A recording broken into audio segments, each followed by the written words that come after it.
Right now we are in a town called Verdun, which is an area known for one of the longest and bloodiest battles during World War I. We actually want to explore a little bit of Verdun and check what these battlefields look like today. We also want to be changing our winter clothes inside our cupboards inside our van to our summer clothes because it's kind of getting a little bit hot, and we've also run out of gas, which means no food. So we need a gas bottle.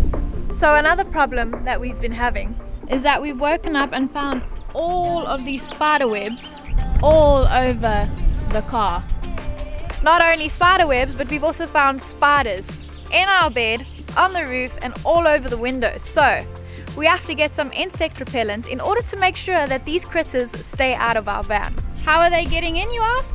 Well, I think they're coming from this tree, dropping down onto our car and making themselves a lovely home, because yes, Big Red is lovely to live in, but we're not sharing her with spiders. So according to Google, apparently spiders don't like peppermint oil, anything like citrus, cinnamon, tea tree oil, lavender or rose. So we're gonna try and find some of that at the shop when we get the gas bottle as well. So we have a new one, it's 5 kilograms, slightly smaller than the other one, but it's all they have. And they gave us a new thingy. And this one's easy for you, baby. It's just got an on and off. Yay! This looks like it's got a different connector over here. So even if I take this pipe off, that pipe's not going to work there. So we need something.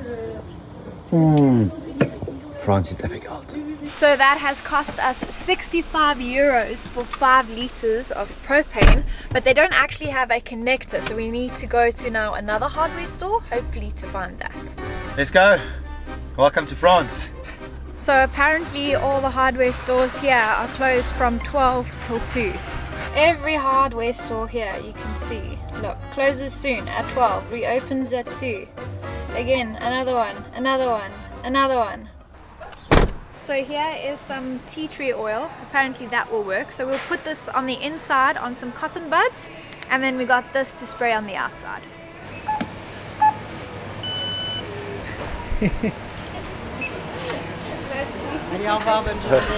Merci. I feel like we're such idiots. We have no idea how the machines work and everything's in French. Nothing's in English.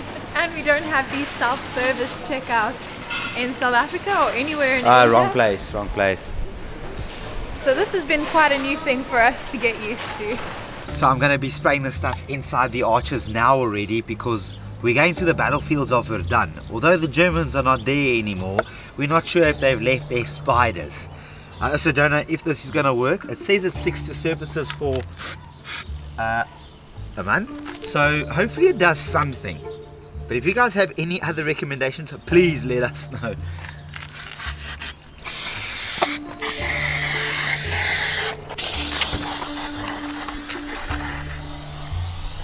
Do you think that's going to work? We might need more than one can. There was a lot of them here in front. Just hope that makes him go away. So we come back to our campsite while we wait for the shops to open at 2. So many of you mentioned that having the fire extinguisher right next to the propane tank is not a good idea. So I'm actually going to take it away from you, seeing that we're replacing it. And I'm going to move it all the way to the back. So the new location for this is going to be right over here, and the reason I've chosen the back is because if the fire happens inside while we're still outside, I can easily come to the back and fetch it, and we can also reach this point from the inside of the van, which means even if a fire catches on that side of the van and we're inside, we can just climb on the bed, reach out over here and grab it. There we go. Much better. So we've been to 2 stores already. None of them have an attachment to screw on here to make it look like this so I can put my pipe. They don't even have nothing that I can even buy a new one like this. So I think we're going to be without food for the rest of our YouTube career. Oh well, decathlon, let's try that. That's what they said. You guys did mention that when coming over to France they're not going to have the same adapters for our gas bottles, but the guy who sold us our gas bottle said that it was going to last a year. But in hindsight we should have realized that was for recreational and camping purposes and not for full-time living in a van and using it every single day. So I think we have found our thing. this is it, but it is actually for like this stuff, like camping gas canisters. But when you buy one of them, it also has the same nozzle, but look what comes with it. The little attachment we need. The little attachment we need. So all that we need to do now is check if this thing fits on here. So we sorted. You know what this is called? South African intuition. We gotta sort things out ourselves. So guess what, baby? We're cooking tonight. Yeah. I no longer have to eat sandwiches. Okay, now for the final test. Oh, wow. Look at that. That fits in perfectly. There, that is on. Yes. Oh. But it works. It works. Just got to get it to come through a little bit. Yay, we're having food. And once again, we are filming when we are cooking mince. What is wrong with us? And Leanne's cooking and I'm doing laundry because we need laundry done. I guess spaghetti bolognese is just the go-to. You can never go wrong with it, right? But check out our campsite. We actually have a little pond with some ducks. We don't have ducks right here now at the moment, but they're somewhere.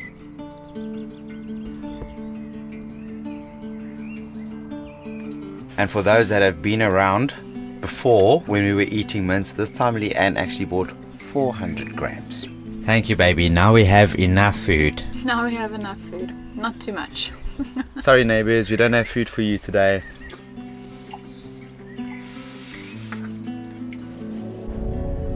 So right now we are actually driving through the place of where a lot of the battles took place, and to be honest with you, to be driving around here is kind of a surreal feeling. Like, I'm a person that pictures things in the moment, so I'm like driving in a place where there was a potential tanker, or maybe somebody died here on this corner, or there was a huge fight, or people waited right behind this tree for about 5 days in order to attack. It feels so surreal being here, knowing that that type of stuff happened, and today it just seems so calm and beautiful. It's such a contrast. Wow, that is a lot of white crosses. They're all just so perfectly aligned, like going straight, they're all aligned, and even diagonally. This one actually has almost looks like a purple rose on top. There's actually a few of them. There's another one down there. According to Google, there are many reasons that a rose could be placed on the cross. So one could be because family have like attributed the rose. Others can also be because they've had like a huge honor. We're busy walking in what is known as the world's largest French military cemetery that contains over 16,000 graves of identified soldiers. But behind me, that is a memorial for all the unidentified soldiers who fought in Verdun.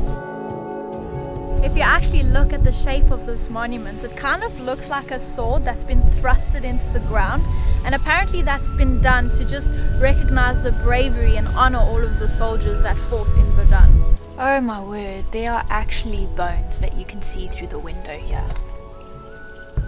That's a lot of bones. It's actually such a chilling feeling, and there's no words to actually describe what I'm feeling right now. To see all of those bones, which were humans like you and I, who died in this battle.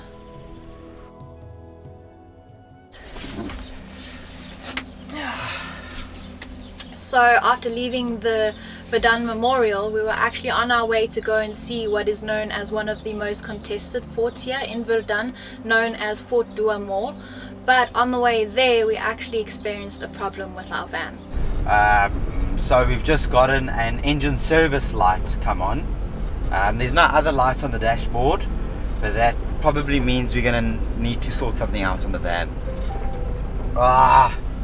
So this is an issue that we have experienced since we've entered mainland Europe, and it's something that we actually need to address. So we've decided to cut our Verdun trip short, as it's actually really hard to film when this is constantly in the back of your mind. These issues have happened before, but we've decided to sweep them under the carpet because the videos that we want to create are wanting to be fun and enjoyable videos and not videos of us fixing our car. But it has come to a time where we actually need to fix whatever this is before we can make any more videos. So while driving, the service engine light actually comes on, and what this does is it actually puts our car into limp mode. Now limp mode is basically where it restricts the speed of the car and limits us to 90 kilometers per hour, and we also cannot rev the car past 2,500 revs. So I've spoken to my dad, which does restore cars and knows his way quite well around a car, and he has recommended that we actually get an OBD2 reader which we can plug into the car and actually see why the car is giving that fault.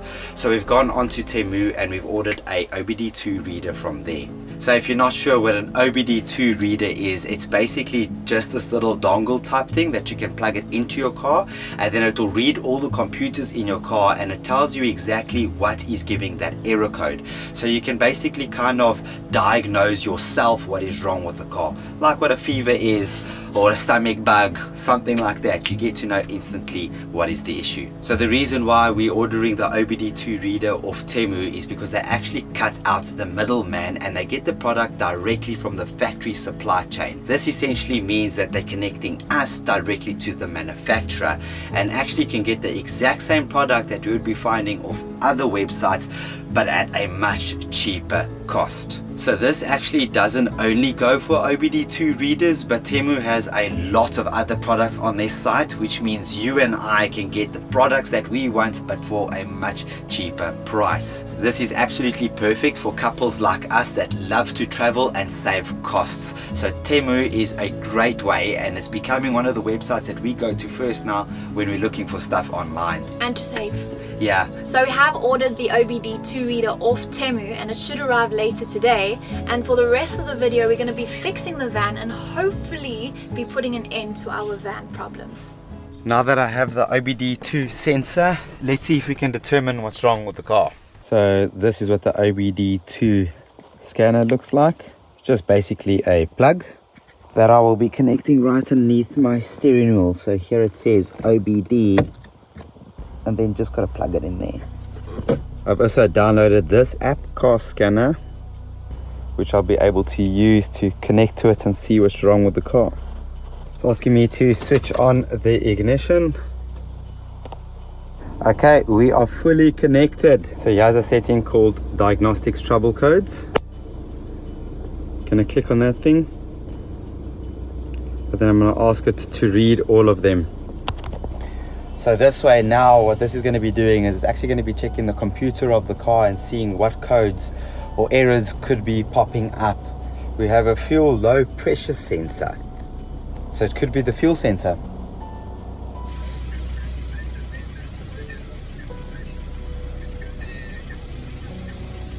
Okay, so our trusty mechanic dad has said that it is probably the fuel filter, and that's why the pressure's not going through. So the fuel filter might be dirty. It's going to take us about another 2 days in order to get a fuel filter. So I guess that's what we're going to do, and install that thing and put it in, and then we'll see if there's any codes after that. But it seems to be a very small thing, which is good news. Yes. Yes. 2 days later. So now that we have a fuel filter so that we can actually fix our problem, I've also gotten some oil and an oil filter so that I can do a small little service on the van as well. So this is what our new filter looks like. I'm quite curious to see how the one on the van currently looks. So inside here is the fuel filter, so I'm going to have to remove this thing, take the fuel filter out, and then put the new one inside. Ooh. Wow, that is tight.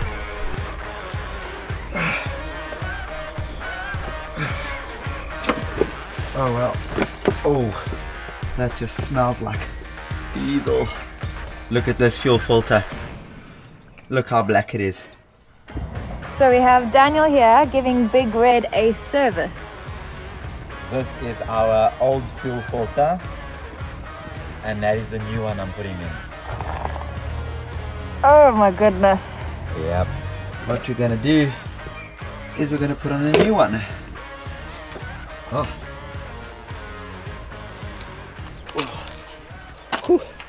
Now to change the oil.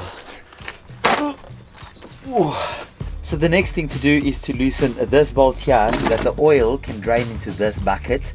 Then once it's finished, we'll put the screw back so we can put in new oil. Oh, this is going to be a messy job. And there we go. This is going to squirt. Whoa! That oil is very black. But at least now you know how easy it is to actually service your car. It's not difficult at all. Well, that's pretty much most of it. So I think we can just put this back. Okay, now that the oil's out the engine, all we have to do is change this oil filter right over here with a new one. Then we can put in the new oil. This could potentially be another messy job if you can get it loose. Oh my gosh, there's one way to do this.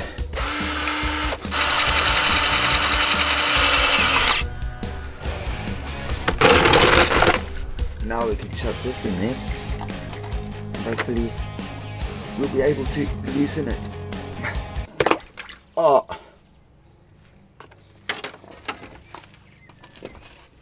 that was terrible. Show us your face. Why are you laughing? It's not funny. Show us your face. Wait. I dropped the screw inside the oil and it splashed. Look at you. I need to clean myself. It's a hard space to work in. Yes. Yes! So this is what the old filter looks like now. Oh my gosh. What did I do for Daniel, hey? I think you got oil on it. Oof. I did a little bit, eh? Baby, I'm no longer a YouTuber, I'm now a mechanic. Yeah, you look like one. Any van life YouTubers out there that need a service, just hook me up. I'll sort you out. You are so dirty, look at you. Luckily I built a shower, hey? You showering outside? No, yeah, I think. You showering outside? I think I'm showering outside. So this is our new oil filter, but just to make sure that it doesn't get as stuck as the one that was on Big Red got, I'm going to teach you a trick. You're going to take some oil and you're actually just going to put it on the rim of this seal that's on the oil filter. That means it's not going to get as stuck as the old one was, and the next time we service Big Red it's going to be a whole lot easier to take this thing off. Okay. All we do is screw the new one on. There we go. Last thing left to do is to put in the oil. I've cut a little piece of a plastic bottle just so that I don't mess. Makes it easier, right? Oh, okay, messed a little bit. An easy way to check how much oil you need. You get this little dipstick inside of a car, and then you just clean it at the end. Then it has this little thing which tells you over here is too little oil and on top of this thing is too much oil. So all you do is you dip it in, wait for about 2 seconds, then take it back out, and it'll tell you where your oil level is sitting.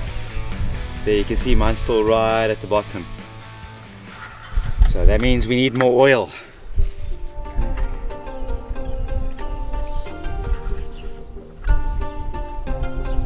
Okay, oil level is good. That means we are done. Baby, is it fine if I use your dish scrubber for my skin? Yeah. I'll get you a new one. Okay. Right now, husband is more important. You are filthy. Well, Daniel couldn't have chosen a more scenic spot. Because look where we are. In the Champagne area of France. Big Red, you got a service in one of the coolest areas ever. It's no longer called an air du service. It's called an air du Daniel. Clean your Daniel, sort your Daniel out. Thank you, baby. Here's your dish stuff back. No. Okay, so now the last thing left to do is in order to put our OBD2 meter back in the car and then remove the codes. Then afterwards we can drive, and if it does pop up again, we'll have a code read on the system, but it shouldn't happen. So all I gotta do is press clear. Okay, now the codes have been cleared, so hopefully nothing goes wrong and it was just a cheap fix. Oh, now that we've serviced everything and wanted to leave this morning, the car doesn't want to start. And we have no idea why. I've actually gone all the way to the shops and I've bought a battery booster, but that still is not the case. So we might have a problem with the car, and then once again now we got to call my dad to figure out something. It did turn the engine over, but I didn't try and hold it to see if it will start.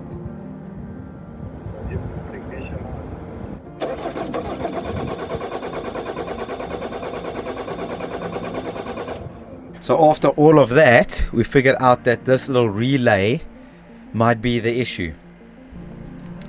So I got to go to the store once again and try and buy one of these and see if we replace it if the car starts. So I've gotten a new one. The next door neighbor came and saw we were fiddling with the car, so he asked if he could help, and he drove me towards the mechanic store in order to get one of the relays which we need in order to fix the car. So legend of a guy. Didn't want to film him to be rude, but at least we have a relay, so now we can see if it actually starts. So I'm going to put this one in there. Oh. Still not working. So then it can't be that plug. No.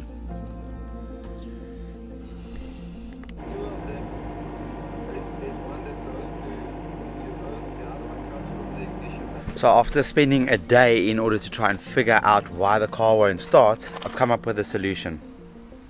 This is our new key. So this is what happens. I turn the car on, everything comes on, but once I turn the key it doesn't start. So I've basically opened up everything here to check if it was the ignition switch, and it's not. So a relay went out inside the car and it's not allowing the power to go through to the starter, which starts the car. So I have to hotwire it now to start. Are you gonna help me, baby? I am gonna help you. I don't know if this is something like that's a bragging right to know that we can hotwire a car. But yeah, it's the only way that we're gonna get out of our situation right now.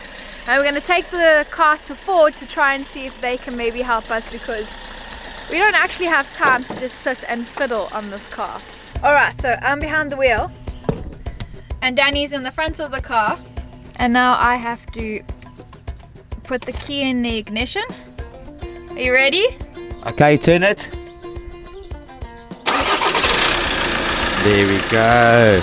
Very simple but difficult to figure out how that actually worked. So tell me. Ford said they can help us today. Okay. Which is good news, Yeah. but I don't know how long it's going to be. It could take 6 hours. Well, we'll just have to wait. So you guys are probably thinking, why are you bringing it to Ford, the place that's the most expensive? Well, we could pay like 100 euros an hour for Ford, or we can pay 60 euros for another mechanic that doesn't really know the Ford Transit. This is a Ford Transit center themselves, so I think they'd be able to find the problem a lot quicker than a normal mechanic. So that's why we brought it here, just so that they can tell us what is wrong, and then we can make the decision whether we want to fix it or keep hot wiring the car to start. So the mechanic has just come to call Daniel, and it's a little bit hard to speak to them because it's all through Google Translate, because everyone here speaks French and not a word of English. But from the gesture, I don't think it's actually good news, and I don't know what this means for us going forward. Okay, so we have Big Red back. So I've spoken to the guy, and there's good news and there's bad news. I don't know yet, so this is all new to me as well. Okay, so what's the good news? Let's start with that. Actually, no, let's start with the bad news. No, I think let's start with the good news. Okay. Good news is there's nothing wrong with Big Red. It doesn't start. There's something wrong. The computers and everything is fine, which is great. Just because this car is from the UK and you do get rust, apparently there's some rust on the joints in the fuse box. So I either need to dismantle the fuse box and clean all the corrosion points, or we just got to get a new fuse box. So it's basically just wiring inside the fuse box. Okay, so what are you leaning to? I don't know. I think right now we're going to continue to hotwire the car. I'm just going to create a switch towards it until we actually have the time and the space in order to do a cleaning, because that is quite a little bit of a job. Okay.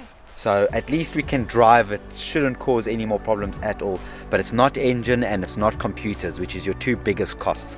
It's just cleaning. Okay. Alright, that's not so bad. Okay, so let's continue hot wiring the car and carry on with a little bit of whatever's here in the north of France. I need you as my key. Our magic trick. And there we started it. Here's the rest of your keys, don't lose it. I have this switch here which is currently doing nothing, and I'm going to change it so that it's the starter switch.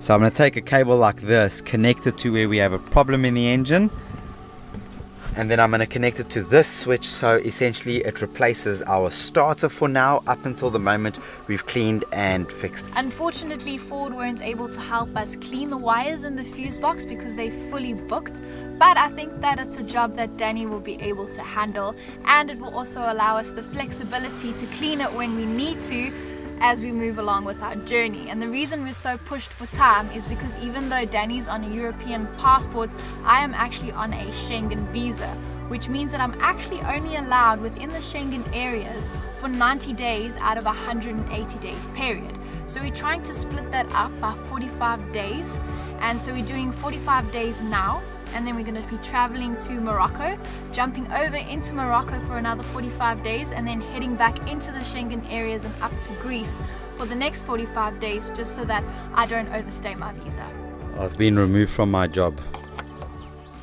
I also want to do something hands-on, so I'm learning.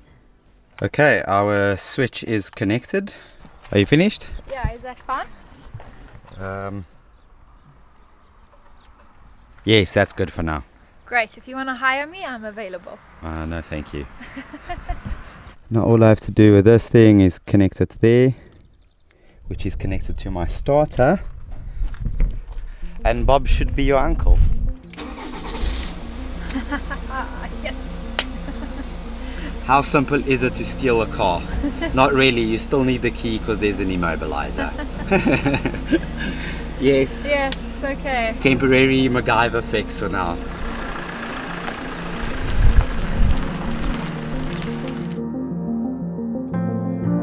And we are finally back on the road. We have actually been really blessed for where we've been staying. We've been in a place called Chamaret. How do I say it? I think Chamaret. I don't actually know how to pronounce the town's name, but where we stayed within this town, they had like a little parking spot that's made by the government that's designated to camper vans like ours, and it's had electricity and water and place where we could actually empty our toilet. So we've really been lucky that we got stuck over there. But in order to celebrate that we are finally back on the road, and because we're in such a beautiful area of France, we're going to head to a champagne distillery right now to celebrate being back on the road, and also celebrate that Big Red is no longer a big red flag. Well, cheers. To Big Red getting fixed. Tastes like champagne to me because I'm not a champagne connoisseur, but you know what, it's very fruity and yummy. It's pretty cold. It's delicious actually.